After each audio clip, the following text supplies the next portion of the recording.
হ্যাঁ, সবচেয়ে মজার বিষয় হচ্ছে মানে আমাদের কাছে মনে হয় আর কি আমাদের রাজনৈতিক দলের সবচেয়ে বড় শক্তিমত্তার জায়গা হচ্ছে এটা, যে আমাদের ভিতরে মানে কোনো পীর নাই, যেই পীর কোনো একটা কথা বললে ওইটা অবনত মস্তকে সবাই মেনে নিবে, গণভবন থেকে যেই কথা আসবে ওই কথা পুরো বাংলাদেশ মাথা নিচু করে মেনে নিবে। বরং আমাদের ভিতরে এই পাওয়ার প্র্যাকটিসের যে একটা জায়গা, পলিসি মেকিংয়ের জায়গা, এই জায়গায় নিজেদের ভিতরে দর কষাকষি হয়, মত পার্থক্য হয়, এবং এটা আপনারা পর্যন্ত জানতে পারেন, কারণ আমরা ওই ওপেন স্পেসটা দেই।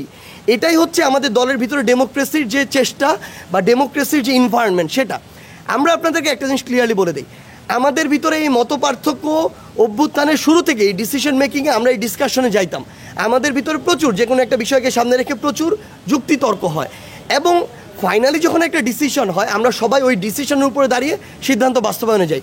একইভাবে এই রাজনৈতিক দল গঠনের একটা প্রক্রিয়া, এই জাতীয় নাগরিক কমিটি কিংবা বৈষম্য বিরোধী ছাত্র আন্দোলন এমন একটা প্ল্যাটফর্ম যেখানে ফ্যাসিস্ট বিরোধী আন্দোলনের সকল স্টেক হোল্ডার আছে। এখানে এমন অনেক মানুষ আছে যারা বিভিন্ন ঘরানায় রাজনীতি করতো, এখন তারা এই প্ল্যাটফর্মে এসেছে নতুন বাংলাদেশের চিন্তাকে সামনে রেখে।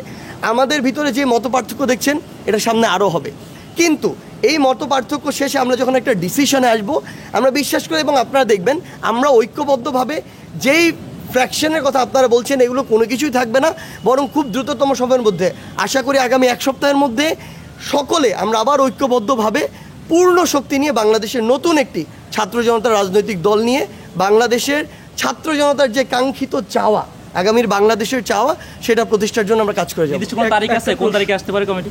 আমরা তো আশা করছি ফেব্রুয়ারি 28 তারিখের মধ্যে, বাট হয়তো এটা 24, 25, 26 এর মধ্যে একটা হবে।